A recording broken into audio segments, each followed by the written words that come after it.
pocos momentos de la historia del último milenio navegan sobre tantos enigmas como el descubrimiento de América, el encuentro entre dos mundos que cambió para siempre el rumbo de la historia.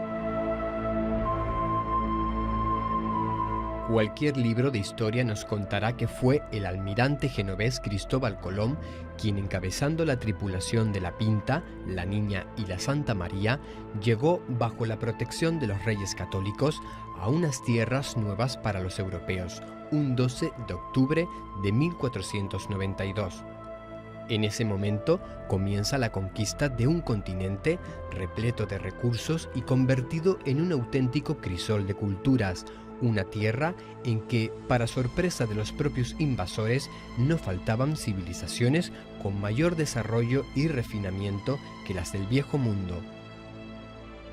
Y es que, aunque Colón siga ligado a la autoría del descubrimiento, pocos discuten ya la certeza de que cuando las naves españolas alcanzaron el Nuevo Mundo, no hicieron otra cosa que rememorar una proeza que otros navegantes realizaron con anterioridad. Colón es hoy en día oficialmente el descubridor de América, eso no lo cambia absolutamente nadie. Sin embargo, teorías nuevas teorías que están cambiando o pretenden cambiar el curso de la historia, afirman y apuntan que quizás chinos o incluso los vikingos podrían haber llegado a lo que es el Nuevo Mundo muchísimo antes que Colón. Incluso hay mapas como el de Piri Reis que apuntan a que ese descubrimiento se realizó muchísimo antes que las fechas en las que llegó Colón. Se especula con la llegada a estas tierras de fenicios, griegos e incluso romanos, aunque parece más probable que fuesen los vikingos hacia el año 1000 quienes lograron alcanzar las costas de Canadá, tal y como lo demuestran excavaciones realizadas en Nueva Escocia.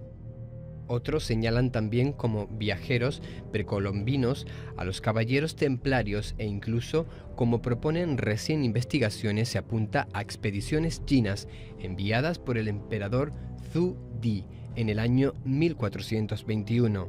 Si tenemos que irnos más a la creencia con ciertos tintes de argumentación, pues es muy probable que los templarios viajaran a América. De hecho, se supone que por aquel entonces, lo que era en Panamá, había un canal que estaba abierto, un canal natural por el que los templarios pasaban a la costa del Pacífico, donde tenían sus encomiendas. Allí podemos ver, por ejemplo, en el Museo de Bolivia hay una piedra impresionantemente grande donde hay representado un guerrero bárbaro, cuando sabemos que los nativos de América eran completamente lampiños. Pero el misterio que podemos abordar con mayor cercanía es el de Cristóbal Colón, un personaje con 1000 rostros diferentes del que apenas podemos realizar una afirmación sin encontrar también una contradicción. Su propio origen es un misterio: genovés, mallorquín, gallego. Se ha planteado que tal vez Colón era un judío converso.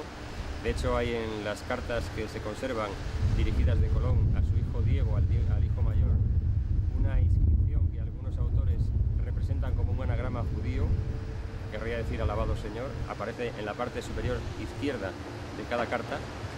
Y por tanto, lo que dicen es que tal vez el Señor al que apelaba tantas veces Colón era el Yahvé hebreo. Su vida, como vemos, parece plagada de enigmas a conciencia. No sabemos ni tan siquiera dónde reposan sus verdaderos restos, un asunto que ha centrado los más recientes debates. Pero de algo podemos estar seguros: Cristóbal Colón parecía saber muy bien cuál era su destino. En agosto de 1476 aparece como náufrago en Portugal, el reino más preparado para la navegación en el que se habían refugiado los templarios, país donde se casa y vive hasta que en 1485 sale huyendo con algún tipo de documento o conocimiento que algunos vinculan precisamente con los templarios. La llegada de Colón a Portugal está llena también de hechos extraños, puesto que él mismo afirma que llegó a Portugal como un náufrago. Él afirmaba que había caído de un barco cuando había sido atacado y como náufrago llegaba a las costas de Portugal, donde pues recayó llevado por las corrientes. Sin embargo, hay quien apunta que las teorías de que Colón llegara a Portugal en ese momento y en ese lugar y a ese destino no se deben a un hecho fortuito, sino que eligió concretamente ese lugar porque allí en Portugal habían sobre todo documentos que a él le interesarían muy mucho para su posterior viaje y conquista del Nuevo Mundo, ¿no? ¿Por qué huyó Colón de Portugal perseguido por la justicia? nunca se ha respondido a eso, pero sí que podemos recordar que en la Escuela de Navegación de Sagres, en Portugal, se custodiaban documentos de los antiguos templarios, que después pasaron a llamarse la Orden de Cristo en Portugal.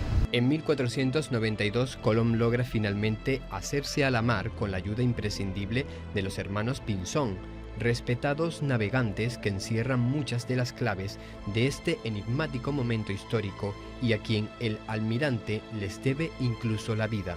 Hay dos momentos en la travesía del primer viaje en la que los marineros deciden tirar a Colón por la borda, literalmente. Así se contempla incluso en el propio diario de a bordo, aunque con matices, porque Colón había augurado que a 750 leguas, partiendo de Canarias, verían tierra, y eso no era así, a pesar de que Colón iba falsificando continuamente las cuentas del viaje. Iba diciendo menos leguas de las que realmente estaban navegando. Y es Martín Alonso el que consigue que no tiren por la borda a Colón, porque está convencido de que van a encontrar tierra.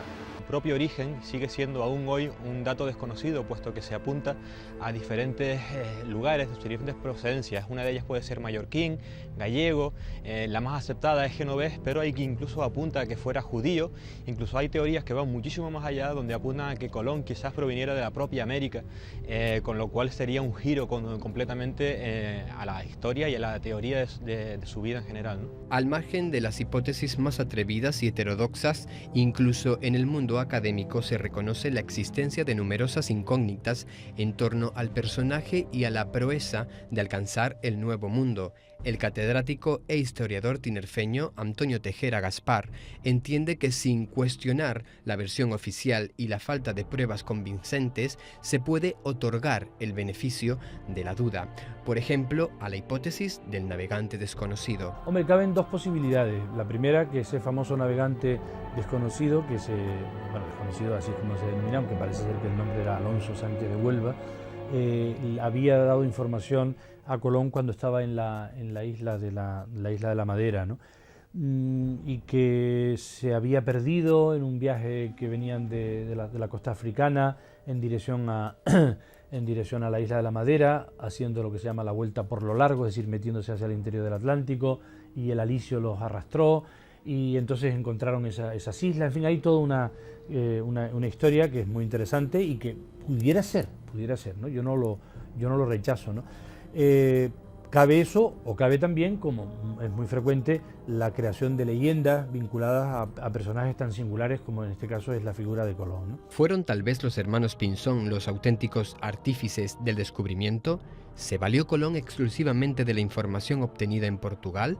¿Manejó documentación sobre viaje o rutas al Nuevo Mundo? El papel de los hermanos Pinzón, especialmente de Martín Alonso Pinzón, ha sido rebajado de su nivel por parte de los historiadores o biógrafos más dóciles a la figura de Colón, y también por su hijo Hernando Colón y por el propio Cristóbal, que se esforzó mucho en vender publicitariamente su imagen de descubridor. Hay quien dice que tal vez Martín Alonso Pinzón tuvo un papel bastante más importante en todo aquel asunto del descubrimiento de América. En el momento en que Cristóbal Colón pone tabla, que fue como llamaban o decían la expresión entonces para enrolar marineros en palos, Martín Alonso Pinzón está en Roma. Al parecer, según algunos, llevaba un cargamento de sardinas, otros dicen que llevaba una carabela llamada La Condesa como regalo al Papa. Si a eso añadimos que si uno visita la Basílica de San Pedro del Vaticano y se pone a leer la inscripción que hay en la tumba del Papa Inocencio VIII y lee la frase, entre otras, que dice que pasó a la posteridad por haber jugado un papel estelar en el descubrimiento de América, las cosas se complican todavía más, porque ese Papa murió en julio de 1492 y obviamente en ese momento no se había descubierto América, al menos oficialmente, por parte de Colón.